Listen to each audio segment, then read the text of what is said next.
Hello. Hey!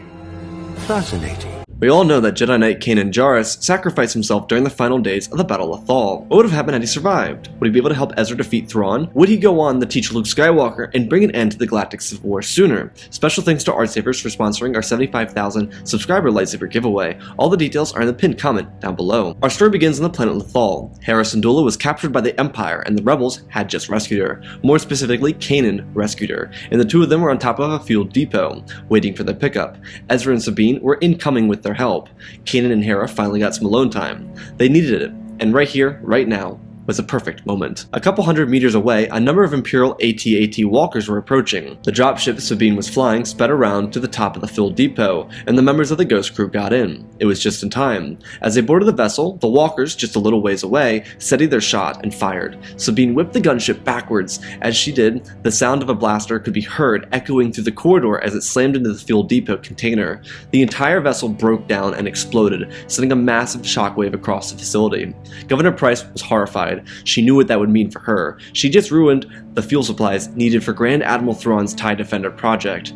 Thrawn was currently on Coruscant presenting the information on the TIE Defender to the Emperor himself, so that it could be approved over Director Krennic's superweapon, Project Stardust. Thrawn rightly believed that a super powerful TIE fighter would be more useful against the rebellion than a superweapon like Stardust. The reason being is that TIE Defenders would wipe out the small rebel vessels. They had fighter superiority over Imperial fighters all the time, and aside from a few Imperial ace pilots, the rebel pilots were equipped with the fighters to obliterate TIE resistance. The Defender would accomplish what the TIE Fighter and Interceptor could not. Price knew that Thrawn would be incredibly upset at her for her failure. The Ghost crew returned to their hidden base, all relieved, being that if they were a split second later, they would have all been killed. Kanan himself was surprised. He knew that he'd be sacrificing himself, but maybe it wasn't supposed to be at that moment. The Force did, after all, work in mysterious ways, so maybe his purpose laid elsewhere.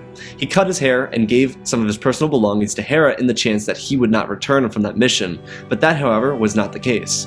Regardless, the next few days would be a bit bizarre for the Ghost crew.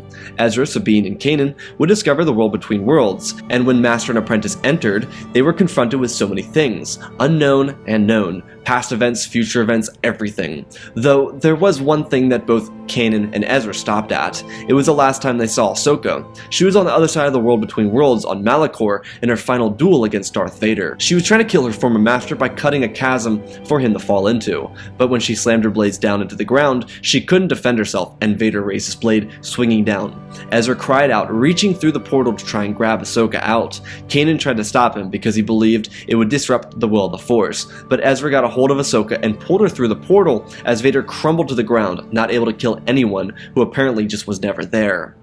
On the other side of the portal, Ahsoka was confused. She wasn't sure where she was, but she saw an older Ezra and a much different looking Kanan. She asked if they were alright, to which they were, and then they asked if she was, to which she was. The three of them collectively felt the dark side of the Force, and it was something so much darker than even Vader. When they turned around, they looked at death itself. The Emperor was able to access the world between worlds because the three of them were inside of it. This piqued Palpatine's interest in the boy Ezra Bridger, because he was very powerful and the dark side was very strong with him. Sidious knew that Kanan was a true Jedi, but Ezra could be turned into a powerful ally, a means for him to access the world between worlds itself. Sidious himself couldn't access the world between worlds because it was restricted to the dark side of the Force. The dark side and the Sith were leeches on the Force. Their mere existence hurt the Force itself, and because of that, it rejected him. Had Palpatine been more balanced like the Night Sisters, having the ability to use the dark side in accordance to the will of the Force, it would be different. But Palpatine's pure evil soul wasn't permitted to access unless someone was in it. He tried to reach out to the three of them, but the three of them knew they needed to go. Ezra, Ahsoka, and Kanan all bailed, running away as the Dark Lord shot Force into the world between worlds. He was trying to stop them. If he could capture even one of them, then he would have the ability to use his vast knowledge to change history and know events before they happened. He could permit himself an eternal life. He could use all of his facilities on Exegol to essence transfer and make himself the immortal Emperor Palpatine. A regime already loyal to him would never crumble, and neither would he, especially with his infinite infinite knowledge. The Dark Lord of the Sith latched onto Ezra's ankle, but thanks to Kanan and Ahsoka, they escaped his grip and exited the portal. Ahsoka was nowhere near anyone when she left the world between worlds. Ezra and Kanan were back on Lothal. The day after, Rukk would lead an Imperial assault on the rebels' hideout, which was planned to be given away by Ryder. When the Empire attacked, the rebels fled and hid themselves away after capturing Rukk. Ezra knew that he needed to make this come to an end. He needed to stop the Empire, and he would make the ultimate sacrifice if need be. He realized that the Emperor had a fascination with him, and if the rebels could capture the city before Thrawn returned, then they could capture the planet. Telling the rebels that he wanted them to surrender, Ezra bridged over to his command ship, the Chimera, and then he would cease his bombardment. He stopped the bombarding, and then gave them a moment to act. With no funny business, obviously. Typically, Thrawn wouldn't negotiate with the rebels, and he would call it a victory here and now, destroying the rebels and the city, pulling his troops off the planet and having secured Imperial victory with no Imperial casualties. However, he was requested to retrieve Ezra on behalf of his Emperor, and so he would follow his orders. Ezra told the crew that he was going, but Kanan and Hera talked him out of it, suggesting that they could raise the shields before Thrawn obliterated the city. Ezra begrudgingly agreed. Hera turned around and gathered everyone together, suggesting a new plan. They would split up and head towards the generator room and turn the shield on to stop Thrawn from opening up fire on the city again. Ezra couldn't risk the people of his planet, and he handed Chopper his lightsaber and looked over at Sabine and nodded his head. She had a look of pure regret on her face, realizing what she had agreed to do. But she would do it, stealing Hera and Kanan's attention from Hera's plan and starting a new topic of discussion around what she believed would be a sound strategy. Ezra escaped. Hera liked the sound of the plan and began designation of roles, and when she called Ezra's name, he didn't sound back. She turned around and he was leaving in a gunship. She demanded that he stop what he was doing, but he couldn't. He was a Jedi. As Thrawn would put it, predictable. Hera and the Ghost knew they needed to clear out the stormtroopers in the generator room so that they could get the shields up when Ezra was done. This would have Kanan leading the assault on the shield generator with his squad behind him. Inside the Chimera, Ezra would be faced with temptation.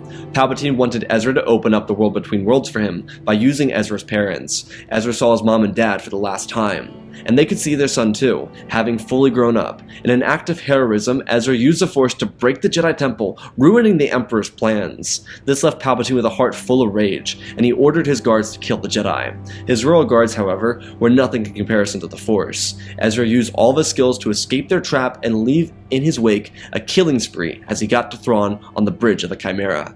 Thrawn had ordered the bombardment of the city, but by the time it came, the shield had been raised, and Ezra himself was ready with his own backup plan. Thrawn told Ezra that it wouldn't matter, and then he heard reports that his fleet was destroyed. It was impossible, until he turned around and saw the Purrgil. A distress call using the Ghost summoned the beautiful beast to Lothal, and they destroyed the Imperial fleet by ramming through it while following the Ghost. The Purrgil slammed through the Chimera's support star destroyers, and then latched onto the ship itself.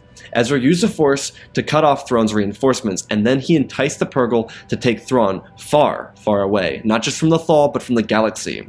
Thrawn told Ezra that what happened to him happened to both of them, and as a true Jedi, he embraced his sacrifice. The Purrgil prepared to jump to hyperspace, and as their tentacles began to light up, they did. Hera called through the comlinks and tried to stop Ezra from doing what he was doing, but Ezra calmly said back over the comlinks that he could not do that. Hera tried to stop him, but Kanan placed his hand on her shoulder in an empathetic way. Ezra was following the path of the Jedi. He was doing what he needed to do for the greater good. Removing Thrawn from Lothal wouldn't only help Ezra's people, but it would give the rebellion a significant advantage against the Empire without their best strategist. Kanan could see it through his mind's eyes. The Chimera slowly sped up and leapt into hyperspace. Ezra's final words to his crew was to remember that the Force would always be with them. The rebels would have to escape the Imperial facility, and they would do that with the help of Iron Squad members flying the Ghost alongside Commander Wolffe.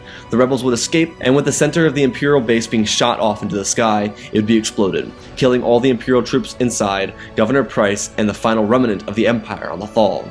As the Ghost crew tried to figure out where the Purrgil went, they couldn't, because they were lost to space. And then Chopper plugged into the Ghost and relayed a message. Ezra started off with an apology, and he explained that there were so many options that he could have taken, but he took the one that would likely lead to the most success, which was true. He told them that he had to do it. Even without Kanan having sacrificed himself at the full depot, Kanan was a good Jedi Master, and it passed down from Depa and Windu all the way into Ezra. He continued saying that Zeb could have the top bunk. Hera had a melee rune inside of a room left behind by him, and that he was counting on Sabine. He told them that he couldn't have asked for a better family, and that he couldn't wait to come home. The message cut off and the cabin filled with silence. They all looked around at each other and the discussion began. They believed that the Empire would surely be back for a fight, and that this could inspire the rebellion. Sabine vowed to protect Lothal, believing that what he meant when he said he was counting on her was that he wanted her to protect Lothal, but in the coming months no assault would come. The Ghost crew in all actuality would depart for Yavin and try to rally support, but after a revelation of a battle station, the Ghost crew would decide to stay and assist. Hera, Zeb, Kanan, and Chopper would stay stationed on Yavin 4 until reports came in from a group dubbing themselves as Rogue One that they had broken onto the beaches of Scarif. General Syndulla would join Admiral Raddus and the Rebel fleet for their attack on Scarif. On the vessel, they would have Captain Rex, Kanan, and Zeb on the weapon systems. The four of them would take out TIE fighters in an incredible battle, one so tense that it would see Admiral Raddus using the Hammerhead corvettes gifted to the Ghost crew years ago, taking out 2 Star Destroyers. All was well until Kanan felt a disturbance. The Death Star arrived out of hyperspace and it obliterated the space at Scarif. Raddus, who had just received the Death Star plans, told all vessels to jump to hyperspace. As the Ghost crew was leaving, Vader's personal Star Destroyer arrived at a hyperspace right in front of them, and the Ghost crew had to reroute and jump to hyperspace, away from where Yavin was, which would throw them off course, no matter. As they jumped into hyperspace, they watched the remaining vessels of the fleet get rocked, most specifically Raddus's flagship. The fate of the galaxy relied on Princess Leia escaping with the Death Star plans. When the rebels of the Ghost crew exited hyperspace, Hera was feeling terrible. It was obvious she had been pregnant for a couple months, and nearing the end of it, but the stress of the battle must have been eating away at her, forcing her into an early labor. Kanan helped her through the process, and the Ghost had to stop off-world at a close location for medical supplies, because what they needed, they were unsure Yavin had. During this ordeal, Kanan would feel a great tragic loss to the Force, one that would nearly cripple his ability to move. The loss was so painful and grandeur that he could only assume the worst had happened.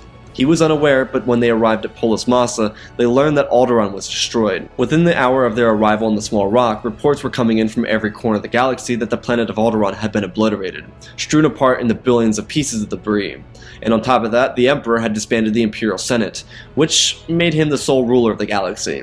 It was a scary time. Hera knew the Alliance needed them, and so, avoiding Doctor's orders, she forced her way back onto the Ghost and departed back for Yavin. Of course, she didn't listen to Kanan trying to stop her. On the way, Kanan made sure that Hera got the necessary rest needed, and before they knew it, they ripped out of hyperspace into a massive debris field over Yavin 4.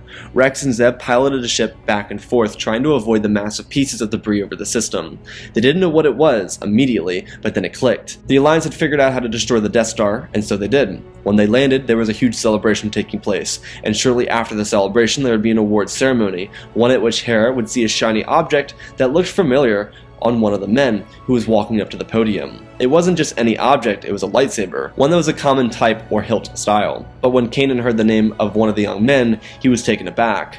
Hera leaned over and told Kanan that Luke Skywalker had a lightsaber on his belt, and Kanan couldn't believe it. It meant that Skywalker had a son, and while he may have been dead, his son was alive, and this can change the tide of everything in the galaxy, and Kanan knew it. He now understood his path as a Jedi wasn't complete with the sacrifice on Lothal, because he was meant to be here on Yavin to instruct Skywalker. Part of him feared the idea of doing it. He'd heard stories from Depa Billaba about how much of a nightmare Anakin was for young Obi-Wan to teach. He was so inexperienced as a teacher, which only made the scenario worse for Obi-Wan. The only reason it was brought up was because Kanan at the time was curious as to how Kenobi joined the High Council after only having taught one student, because most of the elder members on the council had taught 2 or 3 students, but Kenobi was relatively young when he joined the council. Kanan knew he could handle a difficult student. Ezra had his moments, but bonding with the difficult student was the hard part.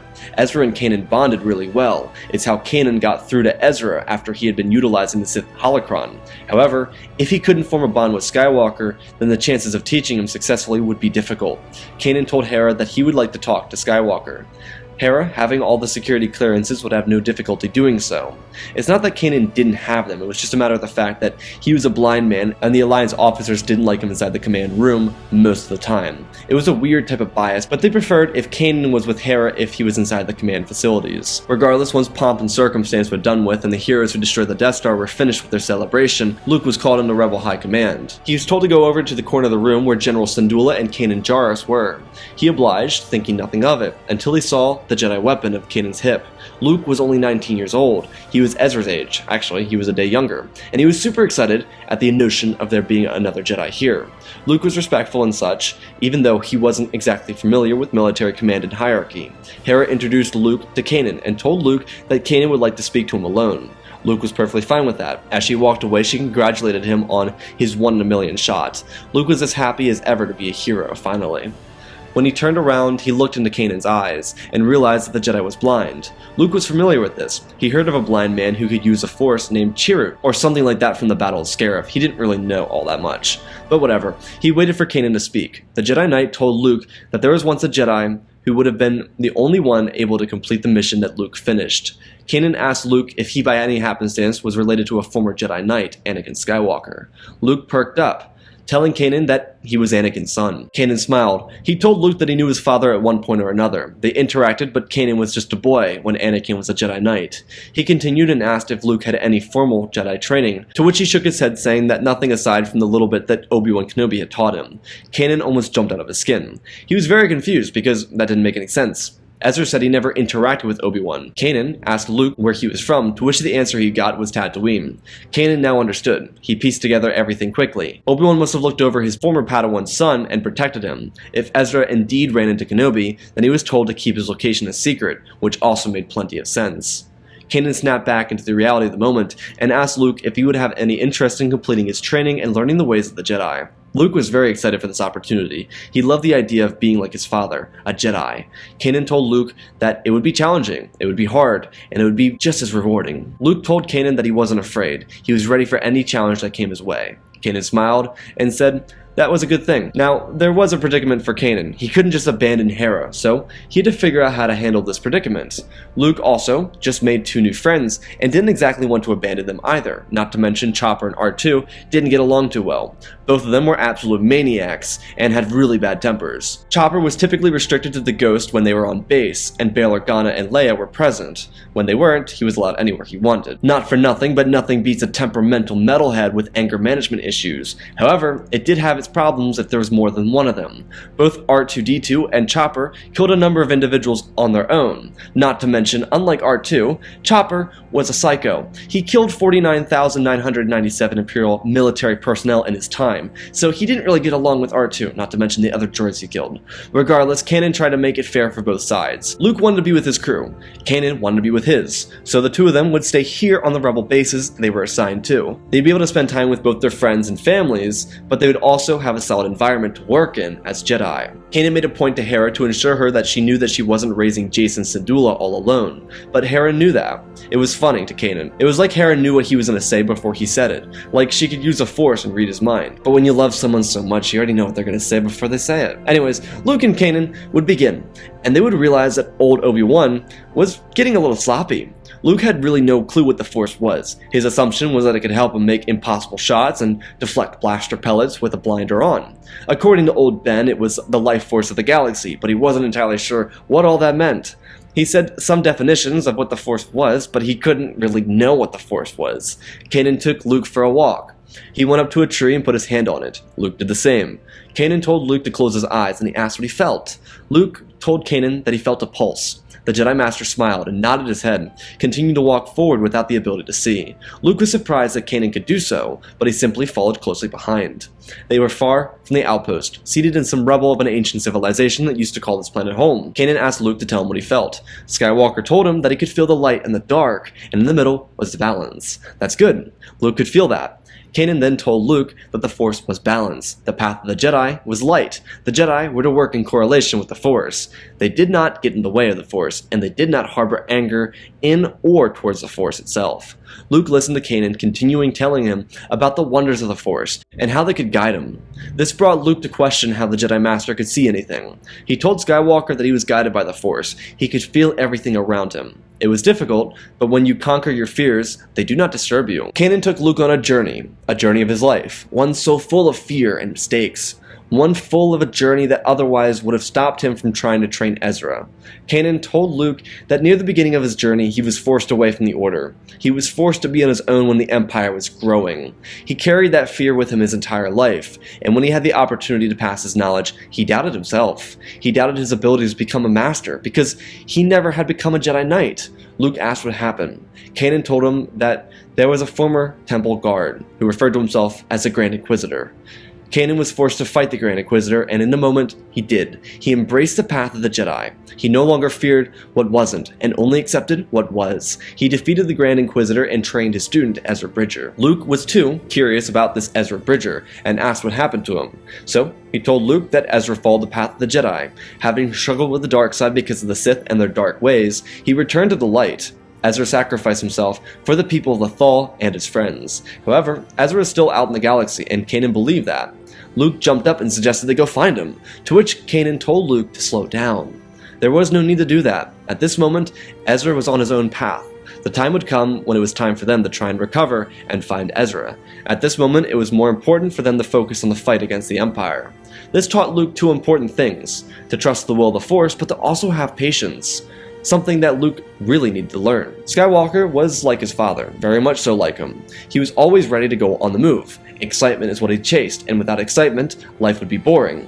Kanan needed to get that out of him because it was not the Jedi way. Kanan understood this, and so the regiment began. Kanan would include what he learned from his teaching with Ezra and a new style to fit what Luke and who Luke was. Luckily for Kanan, Luke and Ezra weren't too different. They were both young men, and they were very easily excited, rarely fearful, and ready for heroics always. Both of them having spent most of their lives as boys and away from the Temple, and the Jedi Order, meant that they developed almost a savior complex, forcing them to want to rush in without thinking. And they just couldn't do that. Ezra learned that by the time he saved Lothal, and Luke had to learn that. And it's not exactly something Kanan could force Luke to do. It was a life experience that took time to learn. On another note, Kanan was unsure of how fast Skywalker would develop into his skills. Ezra was exceptionally talented for a kid who came from Lothal with no prior experience or knowledge of the Jedi. Luke, on the other hand, was related to the most powerful being ever recorded. He was the son of a man with a much higher midichlorian count than Yoda. Surely, Luke would develop his skills much faster than most would. Only time would tell, though. Kanan's introduction into the Force that day would continue through simple lifting of rocks, which Luke would very quickly catch on to. For the next couple of months of bouncing off of Yavin to other locations around the galaxy, Kanan would get used to a schedule with Luke and Jason. He would start off the day by taking care of Jason Syndulla and spending some time with Hera. By noon, he and Luke would be off in whatever landscape they had to work with, and practicing. Some days, it would be in the Force, other days in mindfulness, and the rest in lightsaber training. This would continue for several hours, after which he would, if Jason wasn't with them during this time instead of a child pod, would go and take care of his son. Hera was still a general for the Alliance, and with Kanan staying on world, it would allow her more maneuverability without having to worry about Jason. Luke and Kanan would finish their nights off with a spar. The first couple times they did, Luke was very hesitant to spar. Firstly because Kanan was blind and he didn't want to hurt him, and secondly because he didn't know what he was doing. And Kanan by no means was easy on him. Similarly to how Kanan instructed Sabine with the dark saber, he went hard in the paint, and she had to defend herself. Luke had to do the same thing, and picked up on the information fast, or he'd get hurt. It's not like Kanan would actually hurt Luke, but the illusion was what mattered, and it worked. In the span of a couple months, Luke accelerated to a great level of power. He was strong with the Force, and waking up that ability in an adult had a great potential, especially since it was being used daily.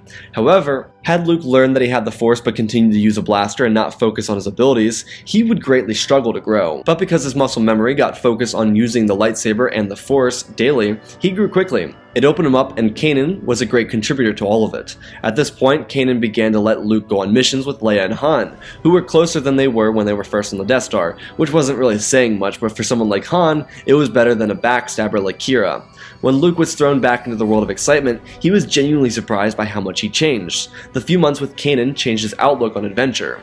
His entire life he craved it, and now as a Jedi, he didn't need it as much. Sure, he wanted to be a part of the resistance against the Empire, but that didn't take a lack of what made him a Jedi. It took resilience and strength, and the core values of the Jedi undermine an evil regime. Skywalker joined up with Solo and Organa once again, and started on vast missions and adventures. Because of Luke's tightness with Kanan, he would join Hera and Zeb on missions as well, which for them it was like having Ezra with them. The similarities between the two were incredible. Then Luke would feel these surges of excitement when the time came for him to return to the training grounds with Kanan. It was the weirdest thing, but mostly because Luke wasn't afraid of his friends dying. He wasn't having obstructing visions that drew him away from his training. The visions, while limited, that he did have, he talked with Kanan about, which made their bond that much tighter.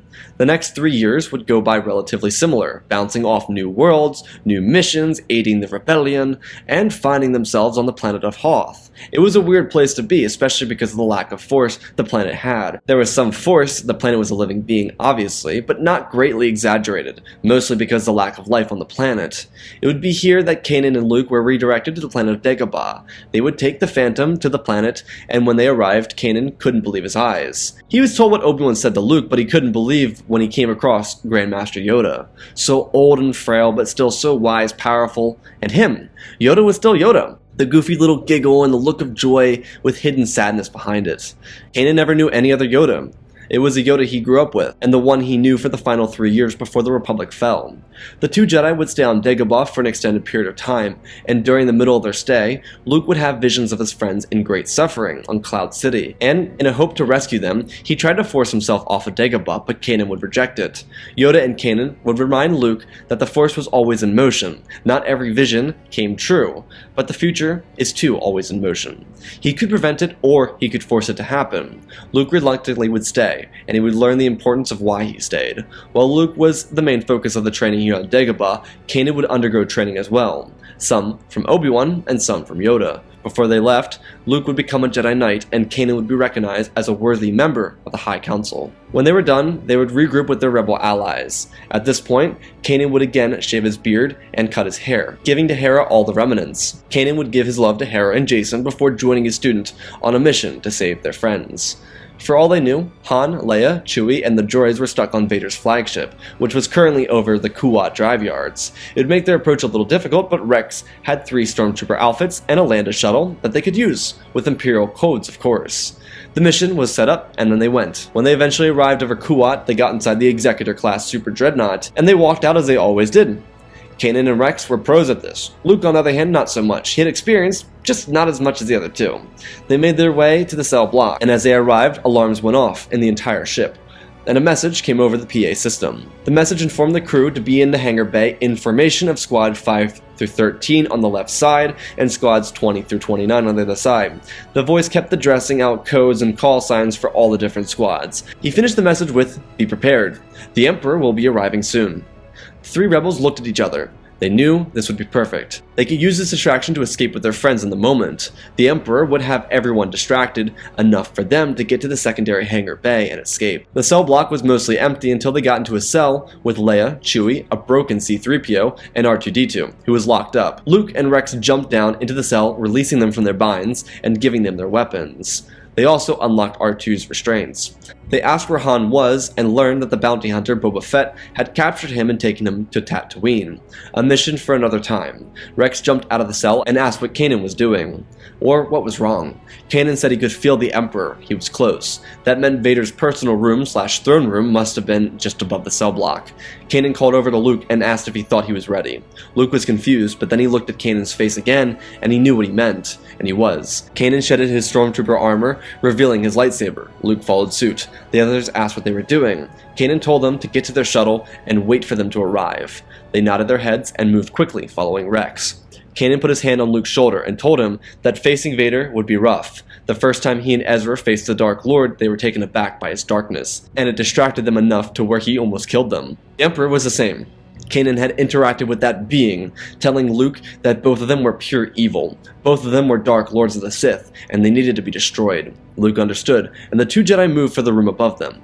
The rebels quickly made their way for the escape shuttle in the landing bay, realizing that there were boots on the shuttlecraft, lodging it to the ground. Rex and Chewie got to work as fast as possible, as Leia and R2 kept watch. But considering Leia grew up with a little domestic arsonist, the 2 of them started to formulate a plan. Above the cell, the Force got cold, but it didn't stop Luke or Kanan from going forward. They walked forward, and at the edge of the door, there were royal guards, who ran forward to fight the 2 Jedi, but they were cut down. The Jedi opened the door, and in front of them, there was Vader and the Emperor. Luke could see how tall Vader was from here. The throne room was all on one level. There were no stairs in this room. They could see straight into the piercing yellow eyes of the Emperor. Kanan stepped forward, leading his former apprentice. Luke steadied behind Kanan, looking at Sidious and the two Sith, who were genuinely surprised to see that Jedi would be as bold to come and face them. Palpatine told Vader to dispatch of them, and while Vader recognized Kanan from Lothal, he did recognize the boy as well. He looked familiar, but not. When Vader walked forward, he got closer, and he could see the features of Padme Amidala. It was his son, and the one he was looking for.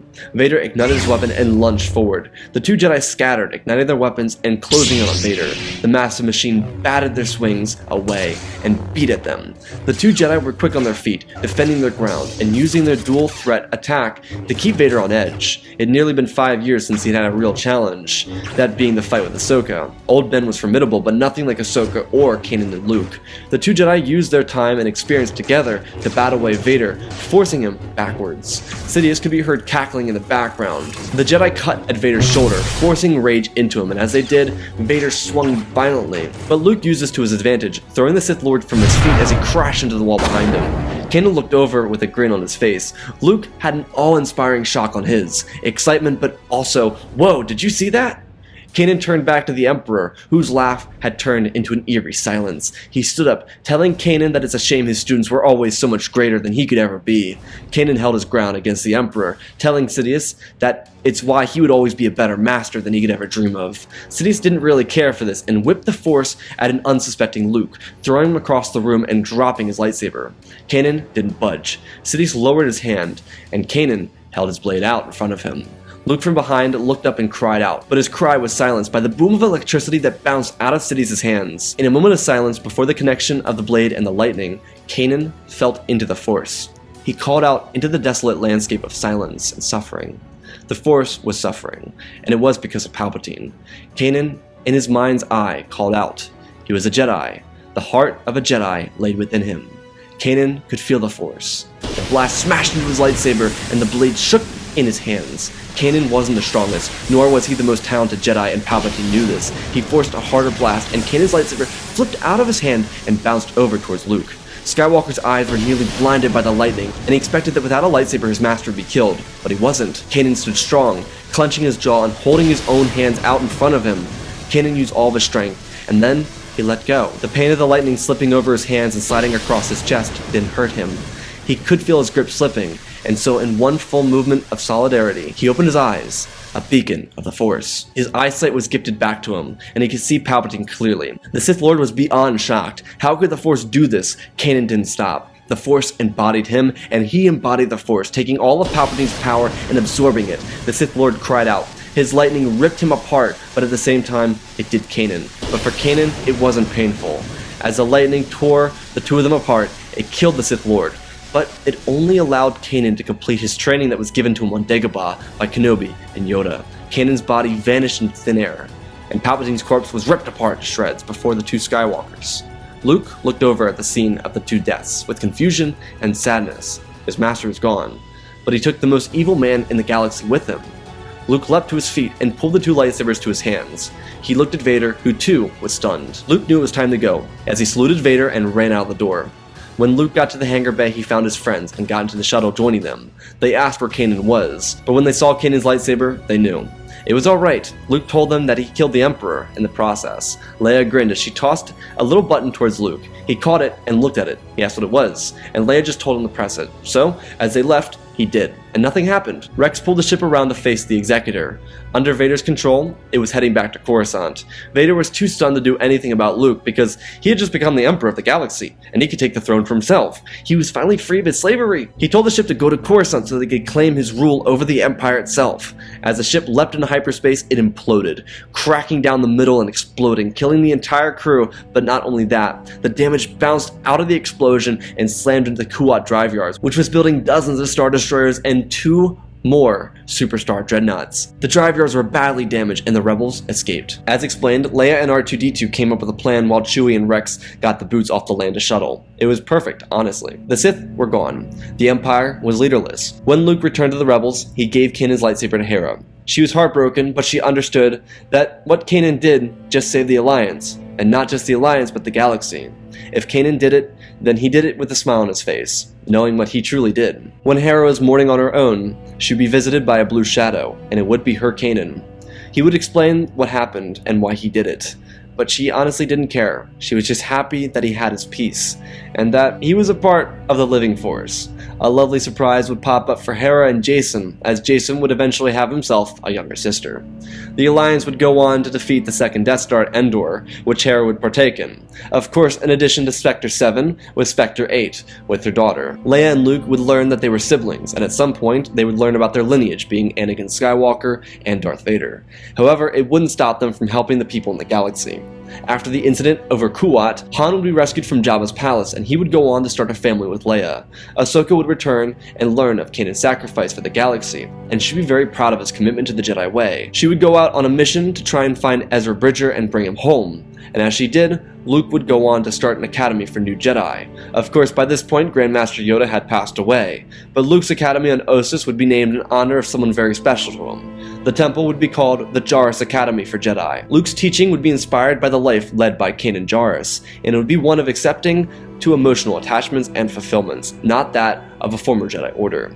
A feat that wouldn't have been accomplished without 3 years of training with Kanan Jarrus. With the Sith gone, the galaxy would finally be able to heal and begin anew. And that, ladies and gentlemen, is our story. Again, special thanks to Galvin Gaming, Tristan, Darth Revan, Pimp Daddy Bane, The Last Jedi, Apollo, Jedi Sloth, Mad Manny Studios, Anakin 003, Lemon Knight, Rex the Wolf, The Man with 3 First Names, Dark Saint, and Lord Deadwing for supporting the channel. I hope you all enjoyed that. Smash that like button. Let's talk about the story. So, I think the first complaint that comes out of it is the Sidious death. Kanan obviously is not as strong at all. He's not strong with the Force at all, especially in regards to Palpatine and even Luke. And so that might be a little bit confusing to people. And the reason that happened is the same reason it happened in canon, which is the same way Kanan died in canon, that is. So Kanan died in canon when he gave himself over to the Force. He became one with the Force in that moment. And so the Force gifted him his sight firstly, but it also gifted him more power so that he could actually defend his friends. And that's the same thing that happened here. Kanan in this moment was defending Luke. He was defending Luke from the darkness. He was giving himself up as a sacrifice so that Luke would never be the one to extinguish the dark side. Of course, Vader was still there, but the most evil being in the galaxy is Sidious. Getting rid of Sidious extinguishes the legacy of the Sith for good.